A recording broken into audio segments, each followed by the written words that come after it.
A talisman that grants wishes has unforeseen consequences. I discuss this and more on today's episode.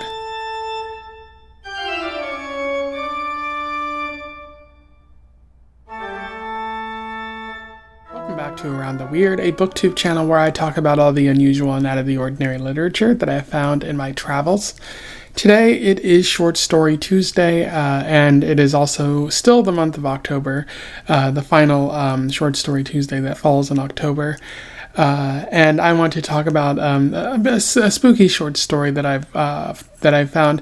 I've actually known about this for a while, but I haven't really talked about it because, again, I felt it's a little too obvious, a little too well known, but it does definitely fit the weird sort of aesthetic that I'm going for with this channel. So I figured I'd finally, talk about it. And today's short story is all about talismans and dead children. I am referring to The Monkey's Paw by W. Jacobs, which was published around 1902 in the short story collection The Lady of the Barge. For those who don't know, W. Jacobs was a British writer who lived in the late 1800s, early to mid 1900s. He was a pretty well-known writer, although people noted he mostly wrote horror, but he also wrote poems and a lot about British society at the time. Some people considered him Dickensian in his writing about those such things. Other people compared him to Edgar Allan Poe. So a little bit of inspiration for him out there, and yeah, he seems to have written one of the more well-known short stories that has been adapted very heavily over the years, The Monkey's Paw, and this was actually referenced in Pet Sematary, which I talked about a few weeks ago at the time that I'm talking about this. It seems to be an inspiration for that story as well. I can see why. It's a very simple story. Other stories have sort of touched upon what it's touching upon, especially ones that came before, but it really succeeds in doing what it's trying to do, and I'll talk more about that in the analysis section. But without further ado, let's talk about The Monkey's Paw. I will do a summary, a little bit of analysis, and we will move on from there. So The Monkey's Paw focuses on Mr. White and his family, who at the start of the story are sitting around and playing chess. The son seems to be doing better than the father there, and I think Mr. White is expecting a visitor to come by. And in fact, a man named Sergeant Major Morris comes by. He seems a bit distant, and he talks about a monkey's paw that was given to him. He says the previous owner, wished for two things, and then his final wish was death, and that's what brought the monkey's paw to him. And that's a pretty killer line right there, I'd say. It's really excellent. And Morris is like, I don't want this either, and he cast it into the fire, but the family gets it out and is like, we'll pay you for this. This sounds really interesting. If it grants wishes, we definitely want it, which Morris tells them, you can have it, but throw it away. You don't want it. You don't want anything to do with this talisman. After Sergeant Major Morris leaves, they don't believe what he said. They think he's just being a downer. And so they, in fact, wish for money, 200 pounds specifically. But then nothing happens, although Mr. White notes that the monkey's paw seemed to have wrapped around his own hand for a moment there, but the family thinks that he might have just imagined that or something like that, and it seems to not really have worked.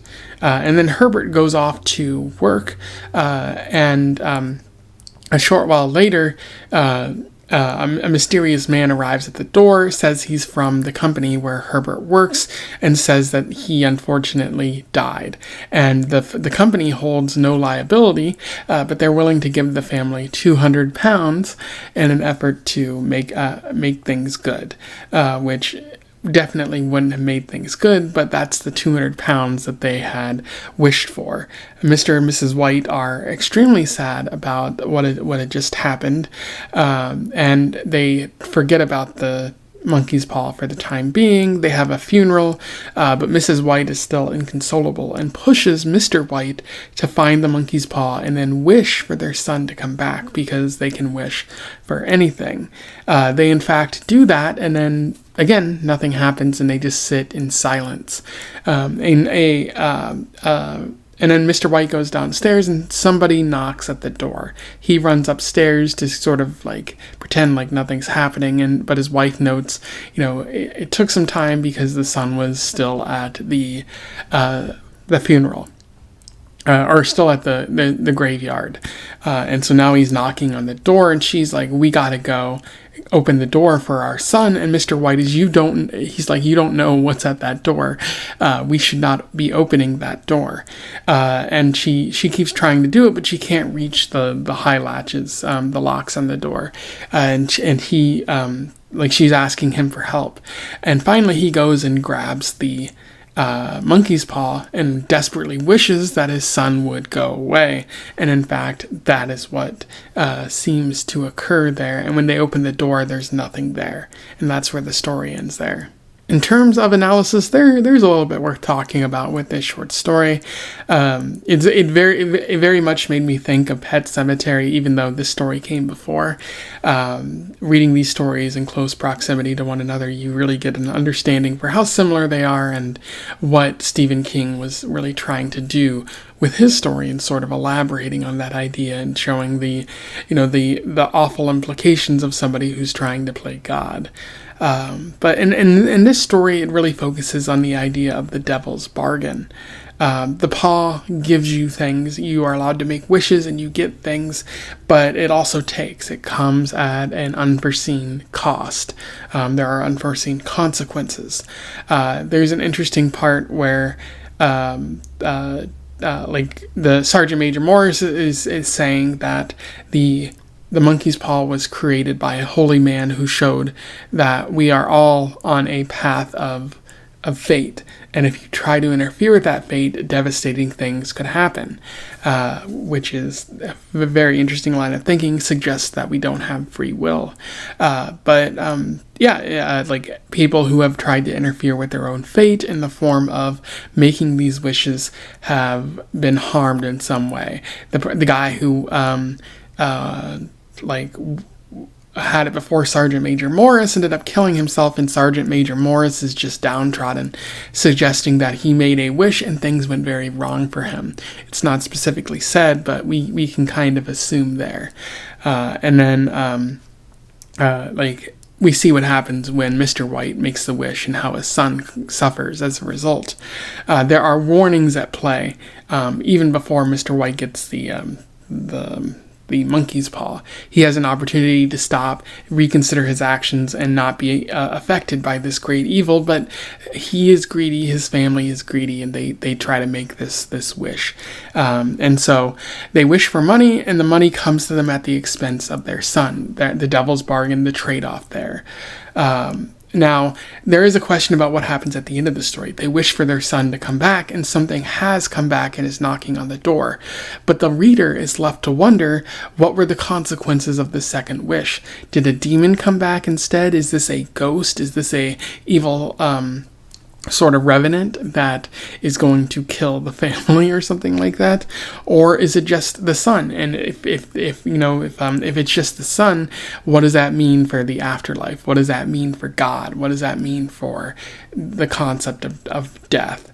You don't want to find out like if it's an evil spirit at the door, but what happens if it's just your son? What does that imply?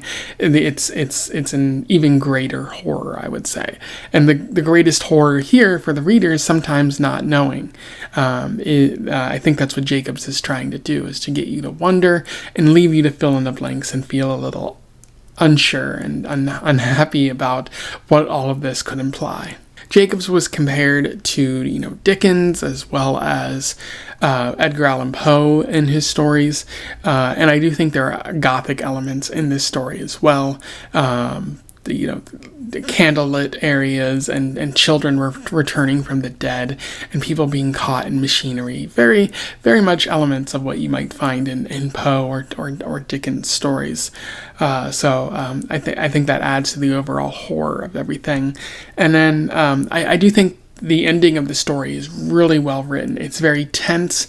Like something's pounding at the door. The wife is like, we gotta get this open, and the husband is panicking, like, what do we do? And he ultimately grabs the monkey's paw and wishes for the sun to go away. It's really tense, but I think it helps build up the fear with this good writing, because you don't know what's at the door either. As I said before, there's the horror of not knowing, but there's also that tension, that uncomfortableness of what happens if they do get the door open. What happens if the father isn't quick enough to stop this from all going down. It really unsettles you, and I think Jacobs is a really quality writer for managing to capture that sort of tense, scary kind of feeling. Anyway, those are my thoughts on The Monkey's Paw by W.W. Jacobs. Pretty solid short story. There is a reason that it is a classic and has been adapted many times before in both adult as well as children's media, all, trying to say the same thing, essentially. Be careful what you wish for, because it might come true, and it might come true in ways that you do not expect it to.